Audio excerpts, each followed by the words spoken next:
नमस्कार शेतकरी मित्रांनो, बंधूंनो.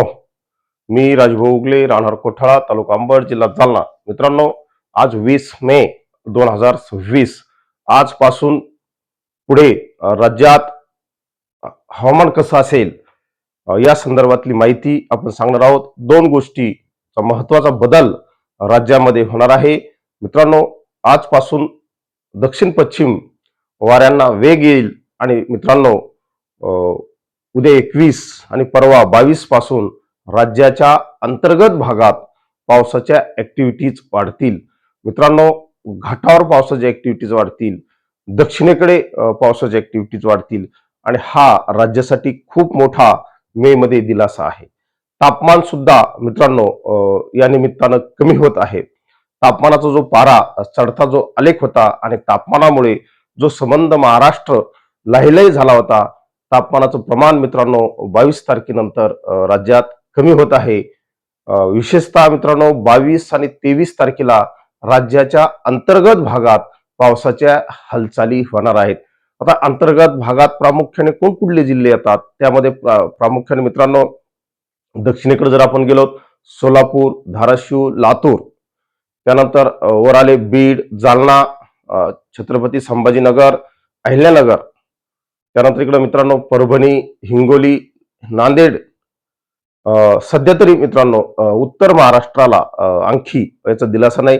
उत्तर महाराष्ट्रामधील मित्रांनो फक्त नाशिक या भागात, या जिल्ह्यात पावसाच्या ऍक्टिव्हिटीज असतील. अहमदनगर जिल्ह्यामध्ये घाटावर जबरदस्त पावसाच्या ऍक्टिव्हिटीज असतील. पुणे जिल्ह्यामध्ये सुद्धा घाटावर आणि पुणे जवळपास संपूर्ण जिल्हा पावसाच्या हालचालीच्या रडारवर आहे. त्यामुळे मित्रांनो एक आनंददायी आणि दिलासादायी बातमी आहे.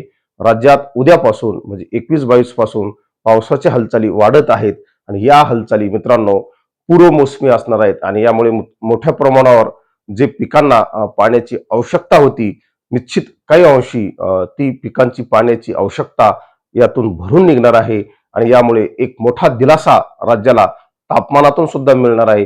प्रचंड तापमानामुळे राज्य होरपळत आहे आणि या होरपळणाऱ्या आगीतून काही प्रमाणात का होईना राज्याला दिलासा मिळण्याची शक्यता तयार झालेली आहे.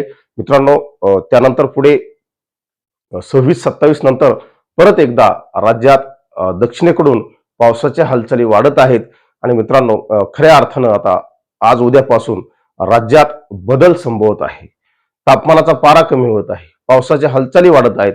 निश्चित या सर्व गोष्टी साऊथ वेस्ट मान्सूनला पोषक ठरतायत, हे महत्वाचं आहे. त्यामुळे त्याची वाटचाल कशी असेल, तो कसा येतोय हे आपल्याला पाहणं तेवढेच गरजेचं आहे. कारण या सुमारास एक अरबी समुद्रात पाठीमागे मी सांगितलं होतं मित्रांनो 20 मे ते 5 जून पर्यंत अरबी समुद्रामध्ये एक चक्रीवादळ सिस्टीम निर्माण होण्याची शक्यता आहे आणि मित्रांनो आजपासून ती चक्रीवादळ सिस्टीम त्या ठिकाणी डेव्हलप व्हायला सुरुवात करणार आहे. या चक्रीवादळाचं जर लो प्रेशरचं मित्रांनो ही लो प्रेशर जर थेट राज्यावर जर परिणाम केला, राज्यावर जर घुसली, तर निश्चित राज्याच्या किनारपट्टीसह राज्याच्या अंतर्गत भागात जबरदस्त पावसाच्या हालचाली होतील. या सिस्टीमवर आपल्याला सातत्याने लक्ष ठेवावे लागेल. ही सिस्टीम मित्रांनो पश्चिम उत्तर करत करत ओमान, यमन या देशाकडे जाते की काय, त्यामुळे आपल्या साऊथ वेस्ट मान्सूनवर काही विपरीत परिणाम होतो की काय हे सातत्याने पाहावे लागेल. त्यामुळे मित्रांनो नवनवीन व्हिडिओ पाहण्यासाठी असेच आपल्या चॅनलला फॉलो करा. एवढंच या निमित्ताने सांगतो, थांबतो. जय हिंद, जय महाराष्ट्र.